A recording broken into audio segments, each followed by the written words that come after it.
What's going on, brothers and sisters, budget and welcome back to another episode of South Stand Sightings, a series. Of course, we'll go through everything happening in and around the world of Leeds United, and we have a little talk about it. And boy, it is day 3 of South Stand Sightings, and what a day it is. It is hotter than the Sahara, and it is spicier than jalapeno sauce.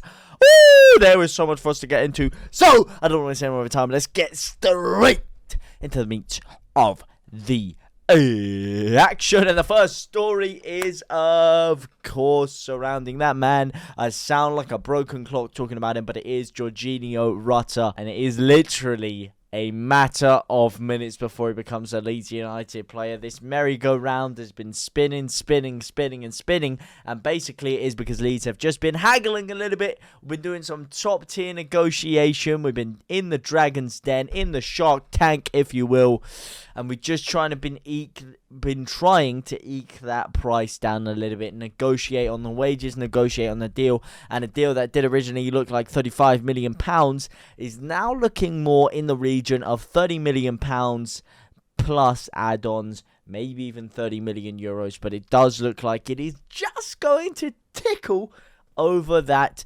transfer fee, record transfer fee that we did, of course, set with Rodrigo Moreno in 2020, I want to say 2020. But yeah, it is a matter of time. He is going to be coming over to Leeds. Like I said before, I'm not 125% sold on this, just because I think there's other areas which are a lot more important for Leeds to deal with. But this is still going to be a big signing. He's still going to improve the depth of the squad, and he adds a lot of youth, which we don't have in players like Rodrigo and Bamford in that forward department. So it's very exciting. He is going to be taking his medical very soon. I'm hearing in the pipework that he is actually going to be having his medical tonight. More information on that when we get it. And speaking of youngsters, speaking of adding youth to the ranks, one player who Leeds are really seriously looking at is this man, Jorge Hall, who is apparently following in the footsteps of one Mr. Jude Bellingham. The explosive youngster will be the latest high potential player to arrive at Ellen Road in the past few seasons. Obviously, you're looking at your Wilfred Nantos, your Crescencio Saucevilles, your Sam Greenwoods, etc., etc., etc. There's a lot of pressure on such young players to help Leeds. They've already proved they're good enough. Tell me more about him. He's made 18 appearances in the league this system, following in the footsteps of Jude Bellingham. If Hall could fulfill the potential of Bellingham, obviously Leeds would have a world beater. Who the hell's writing this, mate? What a throwaway comment. What an absolute throwaway comment. If he could even fulfill half the... Obviously, mate. Obviously he could. Not really providing me with a lot of substance here. But George Hall is someone that we have been linked with for a hot minute now. Not even just over the summer, but even over the January transfer window before that. It's a name that just keeps coming up. Do I think it'll happen? No, I think it's just someone that we're perennially linked with, and that they like to sprinkle about. Now, from what is a devastating talent to a devastating story, junior, senior, daddy tier subscription Firpo has no future at Leeds United. What a criminal take from a criminal man, Paul Robinson. That is a disgusting take. Horrifically L take right there. L's in the chat for Paul Robinson, mate. Used to love him, but wow, when you're coming out with stuff like that, I seriously question as to whether you've watched a game of football in your life. But no, mate, no future, criminal stuff. And it does look like Leeds may be poising up to sell senior Firpo. I know, sad times, but Betis are lurking around looking for a left back, and they may be sniffing in the market for their former fullback. More information on that coming very, very shortly. Now, Leeds are also in need of boosting up not just the forward line, not just the defensive line, but the goalkeeper line, because let me tell you something, everything behind Melier is absolutely shocking. Robles, horrific signing so far. He has not pulled the stops off at all. Klassen has flattered to deceive so far when I've seen him. So it is important, in fact imperative, that we do boost up the goalkeeper position. And it looks like Meslier may be going very soon as well, unfortunately.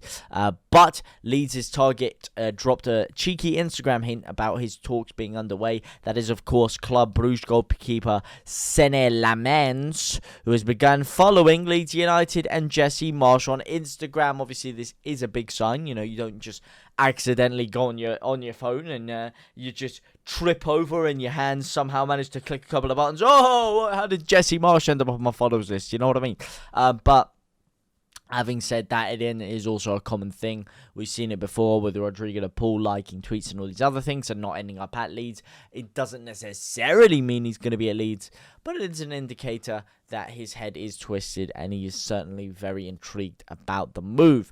Now, speaking of being intrigued about something, I am very intrigued about this. More sustenance and more stories to the Middle Eastern ownership that could be coming over to Ellen Road. Finance expert Andrea Raggiani could have head turned over Leeds United's sale as unnamed third party enters the race. This story originally broke on the 5th of January last week, which is when I was talking about it last week. However, there does seem to be a little bit more substance to it now. It does seem like there is a little bit more truth to the tale and that they are kind of eking their way through, and it's something I, for one, am very excited about, but as of yet, they haven't revealed much information as to who they are. More information here on George Hall, and this is the big one, the one you clicked on the video for, the big man himself, Seko Fofana. That is right, according to Mediafoot, they claim the Yorkshire Giants Leeds United are hot in the race to sign SC Lens midfielder Seko Fofana, and there is a strong possibility that he leaves the League One outfit this year. Following fellow French sides Nice and AS Monaco have also been interested in buying him. However, it doesn't look like they are going to be able to meet that monstrous £35 million valuation that they have set on him. Now, I was speaking about this yesterday and I kind of said, for me, I don't think it's the area of midfield we need to strengthen. He's a bit too box-to-box for me, a little bit too defensive. I kind of want someone that's a bit more of a metronome, someone that's going to play in that number 8 role, that number 10 role, someone that can create and try and fill the void that we lost in Pablo Hernandez. I don't see Fofana as that kind of player. I see him as a great utility man. People were adamant to disagree with me that I didn't know enough about his creative qualities, getting 3 goals and 3 assists this season, I believe. But still, for me, he is in that mold of a box-to-box. Just a marauding physical machine of a player. He's not quite the technical beast that I'd be looking for. Personally, I wouldn't be too fussed about £40 million for him. I think there's other areas in the midfield we need to strengthen first. However, if he was coming in alongside a Ounahi or someone else, then I'll be very excited about it. But for now, it does look like Leeds are very interested in him, but we are a long way off finding that valuation that they are looking for. Now, speaking of Ounahi, we are not quite so far off that valuation because that is a lot cheaper at just £22 to £25 million. Now, L'Equipe claim the Whites have made that £22 million bid for the Rennes ace. The report suggests that Leeds' bid is the highest out of all the clubs interested in Ounahi, and he does, of course, has actually been left out of the Angers squad recently. I think they made a squad yesterday. I think he was left out of it. So it does look like he is going to be on his way out of Angers. Where will he be going? That is the question. Is it going to be Napoli? Is it going to be Leeds?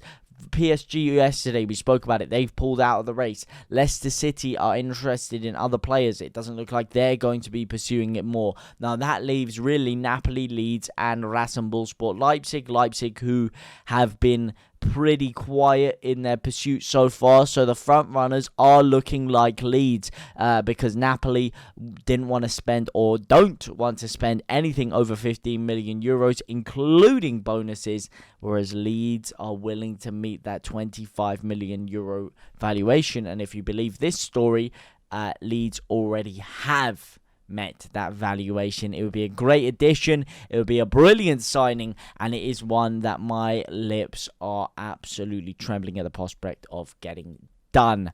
Now, speaking of trembling at the prospect of something, I am also salivating at the lips at the potential of this man getting himself back fit again. Sinistera is apparently ready to return for Leeds United.